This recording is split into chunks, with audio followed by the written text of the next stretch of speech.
పాపం నారాయణ గారు ఏం తప్పు చేశారు? చైతన్య బిఎన్ రావు గారు ఏం తప్పు చేశారు? వాళ్ళ కుటుంబాలు ఏం తప్పు చేసినాయి?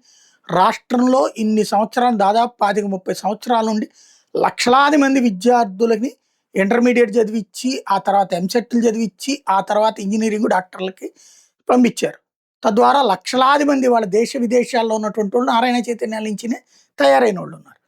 మరి అంత చేసినటువంటి ఆ సంస్థలకి ఒక్కొక్క ఊళ్ళో, ఒక్కొక్క ఏరియాలో, ప్రతి డివిజన్‌లో, కార్పొరేషన్ ఏరియాలో డివిజన్‌కి 1 ఎకరం. అలాగే మున్సిపాలిటీ ఏరియాలో డివిజన్‌కో 2 ఎకరాలు. అలాగే పల్లె ప్రాంతంలో అయితే డివిజన్‌కి ఒక ఇదే పంచాయతీకి ఒక 3 ఎకరాలు రాసిచ్చేసి, ఏడాదికి ఒక రూ. 1000 డబ్బులు కట్టించుకుంటే పోతుందిగా మనం. వాళ్ళు విద్యాసేవే కదా చేస్తోంది. వాళ్ళు అందులో నారాయణ గారు సమాజానికి కూడా ఎంతో చేశారు. అమరావతి లేకపోతే ఆంధ్రప్రదేశ్‌కి రోడ్లు ఏయించడము, వరదలప్పుడు చూడడం ఇయన్నీ. పాపం అట్లాంటి వాళ్ళకి ఇస్తే తప్పే ఉంది. ఎందుకంటే గీతం యూనివర్సిటీ భూములను ఆక్రమించుకుంటది. అది 5,000 కోట్ల విలువైన భూములు.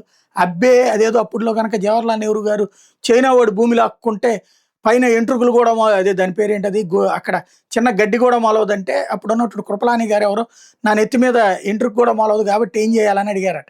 అట్లాగా అక్కడ ఏ గడ్డి మొలవదట, అందుకనేసి వాళ్ళే వాడుకుంటారట. 5,000 కోట్ల రూపాయల విలువైంది. ప్రజలకు పనికిరాదట. విద్యా సేవ చేస్తున్నందుకు చేయాలట. పాపం ఆళ్ళకంటే విద్యా సేవ వీళ్ళు ఎక్కువ చేస్తున్నారేమో. మనం సిగ్గుపడటం మర్చిపోయినట్టున్నాం.